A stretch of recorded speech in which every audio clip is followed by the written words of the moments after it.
Шамбрам гэдэг нь хошнооны амсрын дотор болон гадна талын судасны зангилаа өргөсөж томорхыг хэлдэг.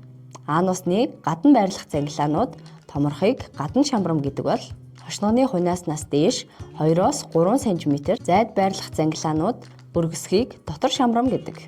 Ихэнх хүмүүст хавсарсан буюу дотор болон гадна шамбрам байдаг. Олон шалтгааны улмаас шулуун гэцний хананд цаашлаад суцанд үзүүлэх даралт ихсэж, судсаар гүйх, цусны урсгал саатаж шамбрам үүсгэд хүргэдэг.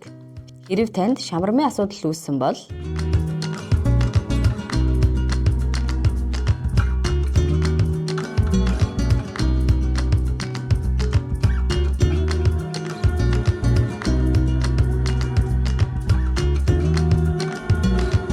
энэ хувцаар холбогдож зөвлөгөө авч болохоос гадна нөхөн сэргээ хэмжлэгээний талаар зөвлөгөө мэдээлэл аваарай.